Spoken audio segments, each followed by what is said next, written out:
안녕하십니까. 자연과 콩의 최승록입니다. 여러분들 오래간만에 뵙죠. 예, 요번에는, 저희가 콩 재배를 시작한 게 2001년부터 시작을 했는데요. 그래서 2024년도까지 그 재배 경험 데이터를 가지고, 특허를 신청을 해서 특허를 취득을 했습니다. 그래서, 이게 콩 평당 2kg 이상 다수학 재배 방법, 이런 게 특허 이름이 되겠 텐데요. 요 내용, 특허의 내용을 풀어서 32페이지짜리 책자를 만들었거든요. 그래서 이번 방송에서는 이 책자 발간 소식을 알려드리도록 하겠습니다. 이 책자가 실제 실물은 이렇게 되어 있습니다. 그래서 이게 뭐 특허증이 있고요. 그 다음에 한 장짜리 설명서 여러분들 간략히 보실 수 있게끔. 그 다음에 이제 32페이지에 걸쳐 가지고 이 특허 내용들을 거의 풀어 쓴 내용들이 되겠습니다. 그래서 요거를 이 책자 같은 경우는 파일이 자연과 콩 네이버 밴드에 들어오시면 이 파일을 다운받으실 수 있고요. 밴드 회원 가입하시면. 아니면 저희 고객센터 010-6570-2044요. 이 고객센터가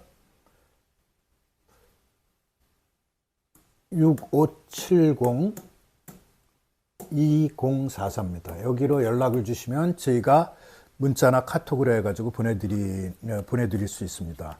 그리고 이 책자를 실제로 받으시려면, 어떻게 하시면 되냐 하면은, 원래 이제 콩 1200평 재배하는 용량이 다조와 저희 생산해서 판매하는 다조와 6병이면 이 1200평을 할 수 있습니다. 이 1200평 주문을 하시면 저희가 이 책자를 함께 보내드리니까 그걸 보시고 콩재배에 참고하시면 되겠습니다. 그래서 마찬가지로 고객센터 6570-2044 이쪽으로 연락을 주시면 됩니다. 그래서 그러면 이제 책자 설명에 대해서 간단히 좀 말씀을 드리도록 하겠습니다. 이걸 보시고 그 다음에 다운을 받으시거나 주문하셔가지고 책자를 받으셔가지고 활용해 주셨으면 합니다.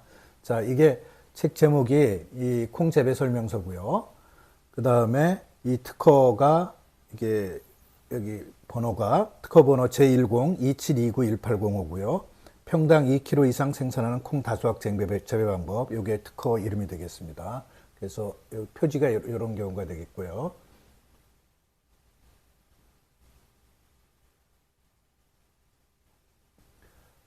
자, 그 다음에 두 번째 페이지에서는 저희가 특허증 부분들을 해드렸죠. 이게 특허증이 될 테고요.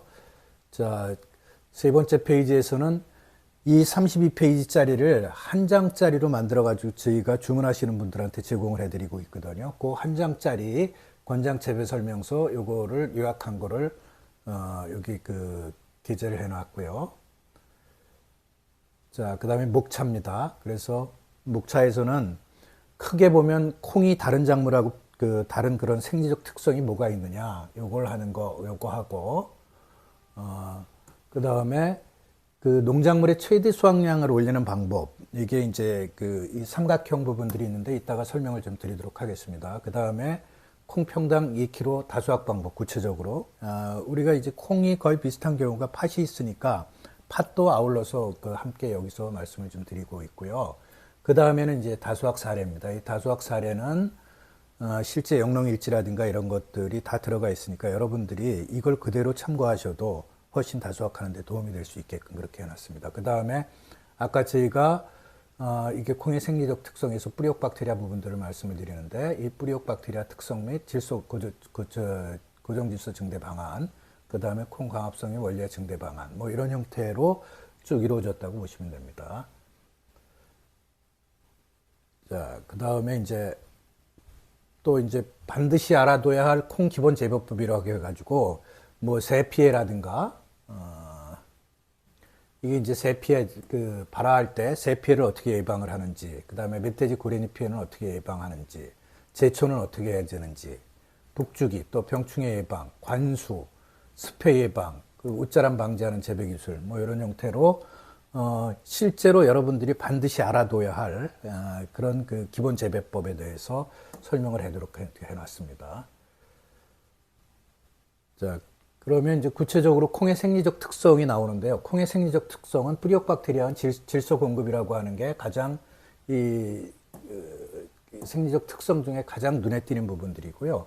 실제로 이 질소 뿌리옥박테리아가 공기 중에 있는 질소를 흡수를 해가지고 공급해주는 양이 실제 밑거름으로 주거나 이런 양에 비해서 절대적으로 많습니다. 50% 이상. 그래서 이게 결정적인 역할을 하니까 이걸 어떻게 잘할 거냐라고 하는 게 중요하다는 걸 설명을 좀 드리고 있는 겁니다. 자, 농작물 최대 그 수확량을 올리는 방법은 이게 삼각형 모델이 있습니다. 그래서 품종이 일단 기본적으로 우수해야 되고요. 우수한 품종이 있어야 됩니다. 그 다음에 적절한 환경 조건이 있어야 되는데 환경 조건이 나쁠 때 이걸 극복해 나갈 수 있는 재배 기술 같은 경우가 필요하죠. 일반적으로 보면 유튜브라든가 이런 데서 보면 뭐 이제 몰리브덴이라든가 이런 거 단 한 가지를 갖고 나서 콩 수확을 엄청나게 늘릴 수 있을 거라고 말씀을 드리지만 사실은 그 하나만 갖고 나서 콩에 그 영향을 미치는 건 거의 한 5% 내지 10%도 안 됩니다. 이런 조건들이 다 맞아야 된다라고 하는 부분들 그걸 여기서 제시를 해드리는 거고요. 자, 마찬가지로 아까 농작물이 전체가 그렇듯이 콩도 마찬가지입니다. 이게 첫째는 제일 중요한 게 이제 충분한 질소 공급이 돼야 한다는 거고요. 그 다음에 이 품종별 여러분들 지금 그 콩 품종이 여러 가지가 있지 않습니까? 이제 기본적으로 옛날부터 많이 심는 대원콩이 있고요. 그 다음에 새로 나온 대찬이라든가 뭐 선풍이라든가 이런 것들이 있을 수 있고요. 또 강원도에서 육종한 대왕이호도 있을 수 있고, 그 다음에 뭐 평원콩 같은 경우 다수정인 평원콩도 있는데 이런 부분들, 이런 그 품종별로 품종 특성을 파악해가지고 적정 제식거리를 확보하고 여기에 우리가 벼 같은 거 심을 때는 알거름도 주고 뭐 새끼거름도 주고 여러 가지 거름을 주는데 콩도 마찬가지로 이런 생육 주기에 맞는 그런 웃거름이라든가 이런 것들을 줘야 하는데 저희가 이제 하는 부분들이 개발해가지고 공급하는 것이 이 다조아 골드하고 다조아 플러스라고 해가지고 요겁니다.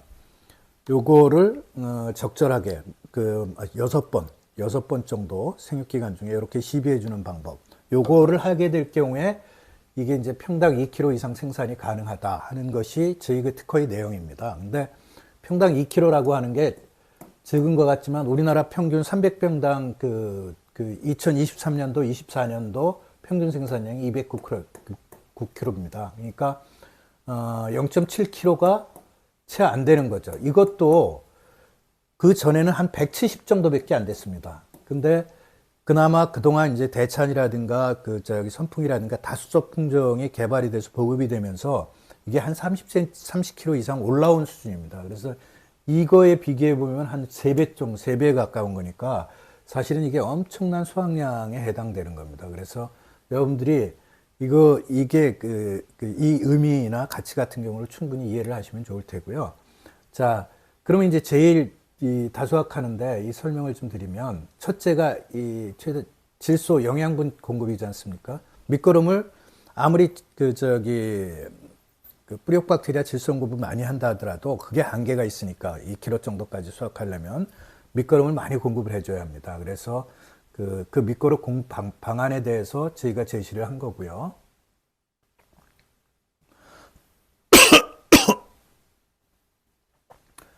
자, 그래서 밑거름 공급 방안이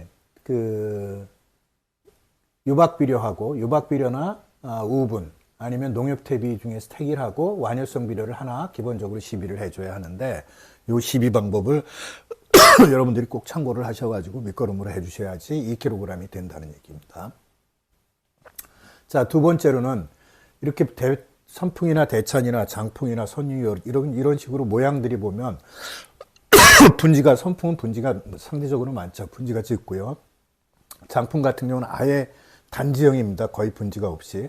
자, 이런 거를 넓게 주면 수확량이 엄청 떨어지겠죠. 이런 거는 좁혀가지고 제식 주수를 많이 해줘야 되고, 이런 거는 상대적으로 이거에 비해서는 조금 넓힐 필요가 있는 거고, 이건 한 중간 정도 해줄 필요가 있겠죠. 이런 식으로 품종 특성을 파악을 해가지고 적절한 제식거리를 해야지 2kg까지 가능하다는 얘기입니다. 그래서 저희가 나름대로 그 부분들을 대홍콩이 표준 품종이거든요. 우리나라 이 대홍콩을 기준으로 해가지고 이게 표준 품종인 대홍콩을 기준으로 해서 분석을 했습니다. 그래서 그리고 이제 분지각이라든가 이런 것들까지 다 감안해서 이제 제식거리를 이런 식으로 제시를 한 겁니다. 70에 20으로 해야 될 거, 70에 25, 70에 30, 80에 20. 이 주수까지 다 분석을 했으니까 여러분들이 자기가 재배하는 품종을 나중에 이 책자를 보시면서 어떻게 해야 하는지 이걸 확인해 가지고 파종을 하시면 될 겁니다. 파종 시기 역시 이제 제시를 해드렸고요. 자, 세 번째로 이게 제일 사실은 핵심적인 부분들 중에 하나입니다. 지금 아까 저희가 다조아 골드하고 이 다조아 플러스 부분들 그 두 가지를 말씀을 드렸는데요. 이 다조아 플러스를 역할은 뭐냐 하면 우리가 보통 5엽기에 순지르기를 해주지 않습니까? 이거를 시비를 해주면은 3엽기 정도의 시비를 해주면 이렇게 이 3번엽입니다.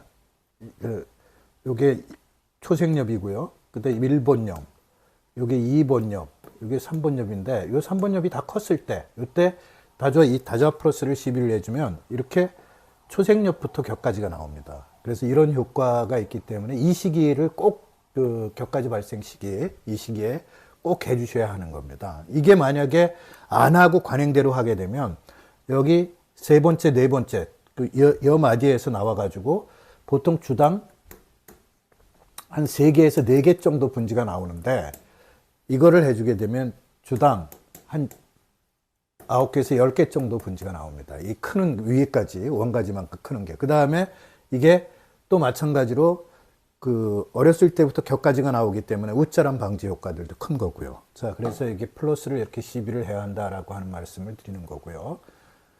그 이후에 이제 다시 화분하기에도 다시 이걸 해주면 꽃이 많이 피는 역할을 합니다. 그래서 그 다음에 신장기하고 개화 전에, 이 개화 꽃이 피기 전에 이걸 해주게 되면 마지절간이 짧아집니다. 그래서 순지르기를 대체해 주는 거죠. 그러니까 개화 전에 순지르기, 웃자람을 억제하는 순지르기를 대체해 주고 이걸로 하게 되는 겁니다. 그 다음에 다시 개화할 때 이 플러스를 다시 시비를 해주면 이게 꼬투리가 많이 달리고 이 많이 달린 꼬투리가 떨어지지 않습니다. 가물더라도 상대적으로 훨씬, 그래서 가뭄 피해 같은 경우도 덜 보는 그런 역할들을 하는 거고요. 알이 비대되는 시기에 다시 골드를 주게 되면 광합성 증진이 되거든요. 엽록수 함량이 늘어나면서 이런 식의 이거 6번 정도 이렇게 시비를 해주시면 2kg 다수하게 된다라고 하는 그런 내용들을 설명드린 거고요. 그 다음에 팥 부분들은 지난해 여러분들 아마 겪어보셨겠지만 팥은 고온에 고온 피해가 아주 극심한 작물입니다. 팥의 경우는 이게 고온과 가뭄이 지속되면 한 83% 정도 고온 피해를 보는 그런 작물이거든요. 그러니까 올해도 사실은 상당히 고온이 지속될 걸로 예상이 되고 있습니다. 그래서 이거는 빨리 심으면 다 수확이 거의 불가능해 됩니다. 그래서 7월 말에서 8월 초 정도 이렇게 제식 주수에 맞춰가지고 이렇게 해주시면 다수확을 할 수 있다라고 하는 거를 여기 또 제시해 드린 거고요. 자, 요거는 저희가 2023년도, 2024년도 다수학 분석 사례인데 농림신문에도 보도가 되신 분입니다. 이분은 1200평 한 필지에 2023년도에 폭우 피해가 심했는데도 불구하고 2233kg요. 그러니까 거의 1.9kg 가까이 이렇게 하셨던 분인데 평원콩을 재배해 가지고요. 농림신문 사례 요게 있고요. 그 다음에 요거는 이제 영농일지 2023년도의 영농일지입니다. 그 다음에 여기 이제 재배 과정이라든가 이런 것들을 설명해 드린 부분들이고 2024년도에는 이때 고온 피해가 극심했죠. 같은 품종을 심었는데 좀 일찍 심어가지고 고온 피해 때문에 이분 수확량이 평원콩을 심은 게 1200평에 1200평에 한 1900kg 정도 이렇게 나왔으니까 한 300kg가 감소가 됐습니다. 요거는 뭐 여러 가지 이유가 있겠지만 제일 큰 거는 그 수확 시기, 그 파종 시기 자체를 좀 앞당겼습니다. 긴 상태에서 고온 피해를 입어가지고 수량이 감소했다고 보시면 되는데 그래도 엄청난 수확량인 건 맞습니다. 그래서 이 부분들을 저희가 제시를 해드린 거고요. 이분 사례 같은 경우가 이게 영농일치니까 여러분들 같은 경우 전북 지역에서 농사 지으시는 분들은 이것만 제대로 따라 하시면 이분과 흡사한 수확량을 올리는 건 크게 문제가 없을 겁니다. 자, 그 다음에 2023-24년도에 강원도 정선의 김남송님 사례, 이걸 또 올려드린 거고요. 자, 이제 참고사항은 제가, 여기 아까 뿌리옥 박테리아 특성, 그거에 대해서 설명을 드린 거고, 그 다음에 광합성 원리, 뭐 이런 부분들에 대해서 또 설명을 드린 거고, 저번에 말씀드린 대로, 맨 앞에 이제 반드시 알아야 될 콩 기본 재배법, 이 부분들에 대해서 말씀을 드렸습니다. 그래서 요걸 총 하시게 되면 이게 32페이지짜리에 해당하는데 이 다조아 골드 이게 사용 방법이라든가 이런 거 벼에 일단 사용하는 방법을 여러분들 벼도 많이 재배하시니까 해놨고 그 다음에 이 다조아 골드하고 플러스 사용 방법 안내문 이렇게 제시를 해드렸습니다. 그리고 이게 콩뿐만 아니라 다조아 골드는 여러 작물 다 해당합니다. 벼가 있죠. 참깨도 거의 한 2배 가까이 수확이 됩니다. 그 다음에 이 수수 다수확하는 거예요. 고추 같은 경우 지금 4개 달리고 그렇죠. 이게 다조아 골드가 이 착색이 잘 되고 알이 굵어지니까 딸기, 특히 맛이 좋아지고요. 당도, 경도 좋아지고. 방울토마토, 사과, 미니 사과, 배 같은 경우 굵어져가지고 거의 터질 정도로 굵어지는 동ing지가. 그 다음에 마늘이나 양파가 이렇게 굵어지는 거고. 여기 배추 같은 경우는 3번 치니까 저기 한 통에 한 7kg 정도 이렇게 커진 거. 이런 부분들을 사진으로 제시해 드렸습니다. 이상이 이제 저희가 이 책자 부분들을 전체적으로 설명을 드린 거인데요. 여기에는 이제 여기 제시가 되어 있지만, 네이버 밴드, 자연과 콩, 이렇게 검색을 하셔가지고 네이버 밴드 가입하시면 요 사항들이라든가 이런 거 관련 부분들, 다수학 사례 같은 걸 다 확인하실 수 있고요. 고객센터로 전화해가지고 주문하시거나 책자 필요하신 분들, 주문하시면 필요하신 분, 이 고객센터 다시 말씀을 드리겠습니다. 6570-010-2044 이렇게 연락을 주시면 된다는 말씀 드리겠습니다. 여러분들 그 책자를 잘 활용하시면 누구나 최소한 1.5kg에서 잘 하시면 2kg까지 수확이 가능하니까 이걸 꼭 잘 활용하시기 바랍니다. 감사합니다.